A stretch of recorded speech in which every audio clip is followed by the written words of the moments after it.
Hello viewers, welcome to Politicos.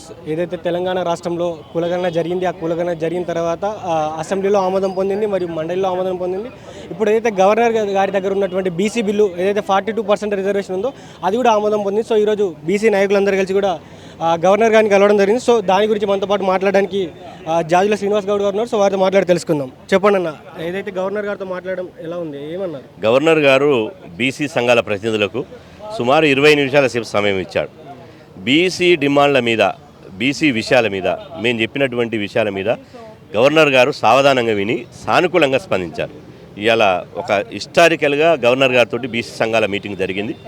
ఇవాళ దీని మీ ద్వారా గవర్నర్ గారికి మేము జిష్ణుదేవ్ వర్మ గారికి ప్రత్యేకంగా ధన్యవాదాలు తెలుపుతున్నాం. ముఖ్యంగా గవర్నర్ గారుకు బీసీ సంఘాల ప్రతినిధులకు మధ్యన జరిగినటువంటి సమావేశంలో తెలంగాణ రాష్ట్రంలో కామారెడ్డి డిక్లరేషన్ ప్రకారం మేము చేసినటువంటి పోరాట ఫలితంగా కులగణన జరిగింది. ఆ కులగణన తర్వాత అసెంబ్లీలో బీసీ బిల్లు పెట్టి బీసీ రిజర్వేషన్ల బిల్లును విద్యా, ఉద్యోగ, రాజకీయ రంగంలో 42% రిజర్వేషన్లు పెంచుతూ ఇలా ఒక నిర్ణయం తీసుకొని బిల్లు పాస్ చేసి గవర్నర్ గారి దగ్గరికి పంపించింది. కానీ గవర్నర్ గారు బీసీల పట్ల సానుకూల దృష్టితోటి, పెద్ద మనసుతోటి ఆ బిల్లుకు ఎలాంటి కొరివిలు పెట్టకుండా, ఆ బిల్లుకు ఎలాంటి టెక్నికల్ అంశాలు చూపించకుండా యాజ్ చీజ్గా అసెంబ్లీలో చేసినటువంటి బిల్లును గవర్నర్ గారు యాజ్ చీజ్గా ఢిల్లీకి పంపించి రాష్ట్రపతి గారికి పంపించడాన్ని మేము హర్షం వ్యక్తం చేసినాం. ఈ సందర్భంలో గవర్నర్ గారికి ధన్యవాదాలు తెలియజేసినాం. గవర్నర్ గారు ఎందుకంటే చాలామంది ఒక అపోహ ఉండే, అసెంబ్లీలో బిల్లు పాస్ అయింది గవర్నర్ దగ్గర ఆగిపోతుందని. కానీ గవర్నర్ గారు ఆగిపోకుండా ప్రభుత్వం పంపినటువంటి వారం 10 రోజుల్లోనే తన బాధ్యతలు నిర్వహించి ఇలా బీసీల పట్ల సానుకూల దృక్పథంతో ఢిల్లీకి పంపించడం జరిగింది. కాబట్టి వారికి కూడా ధన్యవాదాలు తెలియజేసినాం. ఈ మధ్యనే మేము ఏప్రిల్ 2న మీకు తెలిసిన విషయమే ఢిల్లీలో పెద్ద ధర్నా చేసినాం. ఆ ధర్నాలో 18 రాజకీయ పార్టీలు, 42 మంది పార్లమెంట్ సభ్యులు, రాష్ట్ర ముఖ్యమంత్రి గౌరవనీయులు రేవంత్ రెడ్డి గారు పాల్గొనడం జరిగింది. కాబట్టి ఖచ్చితంగా ఆ ధర్నా విషయాన్ని కూడా అంత పెద్ద ధర్నా విషయం కూడా గవర్నర్ గారి నోటీసులకు తీసుకుపోయాం. గవర్నర్ గారు కూడా చాలా అప్రిషియేట్ చేశారు. ఇంత పెద్ద ఎత్తున మీరు చేయడం చాలా గొప్ప విషయం అని చెప్పడం జరిగింది.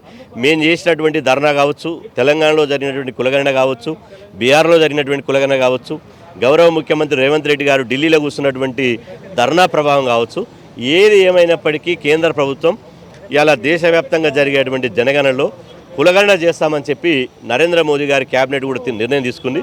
దానికి నరేంద్ర మోదీ గారికి కూడా గవర్నర్ ద్వారా ధన్యవాదాలు తెలియజేయడం జరిగింది. సీరన్న, ఇప్పుడు ఈ బిల్ అనేది ఆమోదం అయిదా అనుకుంటున్నాం అంటే ఎట్లా అంటే ఇప్పుడు ఈ కాంగ్రెస్ ప్రభుత్వం ఇక్కడ దీన్ని కంప్లీట్ చేసి చేయి దులిపేసుకుందని కొంతమంది అంటున్నారు.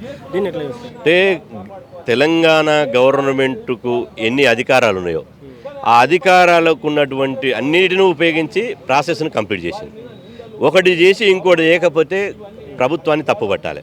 ఇప్పుడు మేము రాజకీయ నాయకులం కాదు, పార్టీల మైలేజ్ కోసమో, ఓట్ల కోసమో, సీట్ల కోసమో ప్రభుత్వాలను విమర్శించడానికి. కులగణన చేయకపోతే మేము పోరాటం చేసినాం, కోర్టుకు పోయినాం. అసెంబ్లీలో బిల్లు పెట్టకపోతే పోరాటం చేసినాం, ఇలా రేవంత్ రెడ్డి గారి ప్రభుత్వం మీద యుద్ధం చేసినాం. ఆ తర్వాత కులగణన చేశారు, రెండోసారి అవకాశం ఇచ్చింది, అసెంబ్లీలో బిల్లు పాస్ చేసింది. తన చేతిలో ఉన్నటువంటి ప్రాసెస్ను మొత్తం ప్రభుత్వం కంప్లీట్ చేసింది. రాజకీయ లబ్ధి కోసం మాట్లాడే వాళ్ళ విషయాలు మేము పట్టించుకోము. ఈరోజు గవర్నర్ గారికి పంపిస్తే గవర్నర్ గారు కూడా యాజ్ టీజ్గా కేంద్ర ప్రభుత్వానికి పంపించడం జరిగింది. ఎందుకు అమలు కాదు? ఈ దేశంలో ఎస్సీలకు, ఎస్టీలకు, అగ్రవర్ణాలకు జనాభా దామాష ప్రకారం రిజర్వేషన్ ఉన్నప్పుడు బీసీలకు ఎందుకు ఉండకూడదని మేము అడుగుతున్నాం. బీసీలు చేసిన పాపం ఏంది? బీసీలుగా పుట్టడమే మేము అన్యాయమా? అంటే మా జనాభా దామాష ప్రకారం మాత్రమే మా వాటా మాకు కల్పించాలంటున్నాం. ఇతరుల జనాభా మాకు ఇంచు కూడా వద్దు. కాబట్టి దీనికోసం మేము పోరాటం చేస్తాం. ఇప్పుడు అయింది కదా, ఇప్పుడు ఇదే సమాజంలో చాలామంది అనేక రకాలుగా దుష్ప్రచారం చేశారు. ఏమని? మీరు పోరాడితే సాధిస్తారా, తెలంగాణలో కులగణన సాధిస్తారా? పోరాటం చేసినాం, కులగణన సాధించడం, పోరాటం చేసినాం, బిల్లు సాధించడం, పోరాటం చేసినాం, గవర్నర్ గారు రాష్ట్రపతి దాకా పంపించారు. ఢిల్లీలో పోరాటం చేసినాం, హిస్టారికల్గా ఒక ధర్నా పెట్టినాం. నరేంద్ర మోదీ గారు బీజేపీ ప్రభుత్వం దేశవ్యాప్తంగా సుప్రీంకోర్టుకే అఫిడవిట్ ఇచ్చింది బీజేపీ ప్రభుత్వం. ఏమని? ఈ దేశంలో కులగణన చేయము, దేశ సమగ్రత దెబ్బతింటది కులగణన చేస్తే. రిటర్న్గా అఫిడవిట్ ఇచ్చింది. అట్లాంటి రిటర్న్గా అఫిడవిట్ ఇచ్చినటువంటి కేంద్ర ప్రభుత్వాన్ని మా పోరాటాల వల్ల ఎన్నోసార్లు 100 సార్లు ఢిల్లీకి పోయి పోరాటాలు చేయడం మూలంగా ఇలా కేంద్ర ప్రభుత్వం కూడా కులగణన చేస్తామని చెప్పి ఒక మెట్టు దిగొచ్చింది. కాబట్టి మేము ఏదో మా గొప్ప మేము చేసామని జబ్బలు దర్చుకుంటలేము. మేము ప్రజాస్వామ్యబద్ధంగా శాంతియుతంగా గాంధీ మార్గంలో మేము పోరాటం చేస్తున్నాం. బీసీల పక్షాన ధర్మం ఉంది, న్యాయం ఉంది కాబట్టి ప్రభుత్వాలు దిగి వస్తున్నాయి. దిగి వస్తే సంతోషం, దిగి వస్తే వాళ్ళని హృదయాలు పెట్టుకుంటారు బీసీలు. దిగి రాకపోతే పిడికిలు బిగించి బొబ్బిలి పులిలాగా ఉద్యమిస్తాం. అన్న ఇప్పుడు చూసుకుంటే బీసీ నాయకుల్లో చీలిక వచ్చిందని అనిపిస్తుంది. దీన్ని ఎట్లా అంటారు అంటే అందరూ ఒక తాటిపైకి ఎందుకు రాలేకపోతున్నారు? ఒక వర్గం లాగా ఒక సంఘం లాగా విడిపోయి ఎందుకు పోరాడుతూ ఉన్నారు? అందరూ ఒక తాటిపై ఎందుకు రాలేకపోతున్నారు? బీసీలంతా ఐక్యంగా ఉన్నాం. బీసీ నాయకులు అవపడట్లేదు. బీసీ నాయకుల మధ్యన భిన్నాభిప్రాయాలు ఉండొచ్చు, కానీ భేదాభిప్రాయాలు లేవు. ఇలా వివిధ పార్టీలో ఉన్న వాళ్ళు బీసీ నాయకులు అంటారు. ఎట్లయితారు బీసీ నాయకులు వాళ్ళు? ఇప్పుడు నేను బీసీ కండవ కప్పుకున్నా, వాళ్ళు కప్పుకుంటారా కండవ?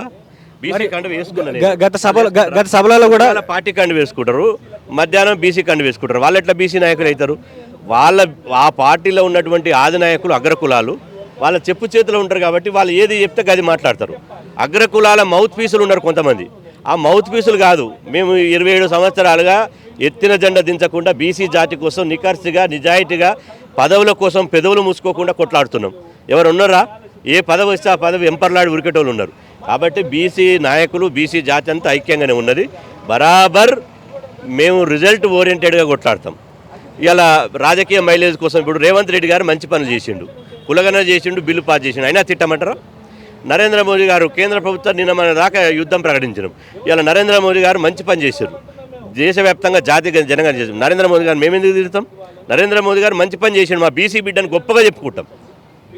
కులగన మొదలు మీరే కదా చెప్పింది, మా కులాల్లో తక్కువ జనాభా చూపెట్టారని చెప్పి మీరే పోరాడు. ఇప్పుడు మళ్ళీ మీ వాయిస్ మొత్తం తగ్గిపోయినట్టు అంటే ఏదైతే ఒక మీటింగ్ తర్వాత ఏదైతే మీ వాయిస్ తగ్గిపోయినట్టు అనిపిస్తుంది. లేలే, ఇప్పుడు ఒక చిన్న చంటి అబ్బాయి కూడా ఆకలి అయినప్పుడు తల్లి పాలియకపోతే తల్లి రొమ్ము కొరుకుతాడు చంటి బిడ్డ కూడా. మాకు కూడా అన్యాయం జరిగినప్పుడు కూడా మేము ఖచ్చితంగా ఎవరు అన్యాయం చేసిరో అన్యాయం చేసిరని కులగణ పత్రాలు చింపి చెత్తబడ్డలేసినాం. ఆ తర్వాత ప్రభుత్వం మమ్మల్ని చర్చలు పిలిచి సచివాలయంలో అధికారికంగా 4 గంటల సేపు చర్చలు చేసి మేము ఇచ్చినటువంటి సూచనలు సలహాలు తీసుకొని మళ్ళీ 15 రోజులు అవకాశం ఇచ్చింది. ఆన్లైన్ ద్వారా అవకాశం ఇచ్చింది, ఆఫ్లైన్ అవకాశం ఇచ్చింది, స్కూళ్ళల్లో మున్సిపల్ డిపార్ట్మెంట్లో కులగన్న పత్రాలు పెట్టింది, మరొకసారి అవకాశం ఇచ్చింది.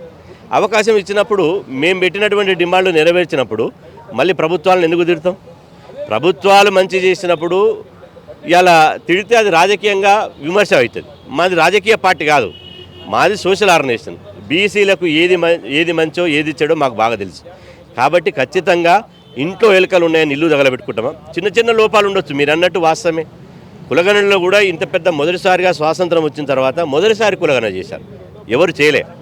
కులగణ చేసారు కాబట్టి అధికారుల తప్పిన మూలంగా చిన్న చిన్న లోపాలు ఉండొచ్చు. అంత మాత్రాన ఇంట్లో ఎలుకలు ఉన్నాయని చెప్పి 7 ఫ్లోర్ల బిల్డింగ్ని ఇంట్లో ఫ్లోర్కు 2 ఎలుకలు ఉన్నాయని చెప్పి బిల్డింగ్ని కూల్చేస్తామా?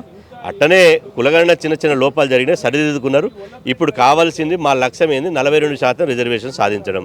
ఇటు ప్రభుత్వం రాష్ట్ర ప్రభుత్వం సానుకూలంగా ఉంది, అటు కేంద్ర ప్రభుత్వం సానుకూలంగా ఉంది. సుప్రీంకోర్టు జడ్జిమెంట్ కూడా ఇచ్చింది. ఏ బిల్లు అయినా సరే రాష్ట్రపతి అయినా గవర్నర్ అయినా 3 నెలల లోపల అది క్లియర్ చేసి పంపాలనుంది.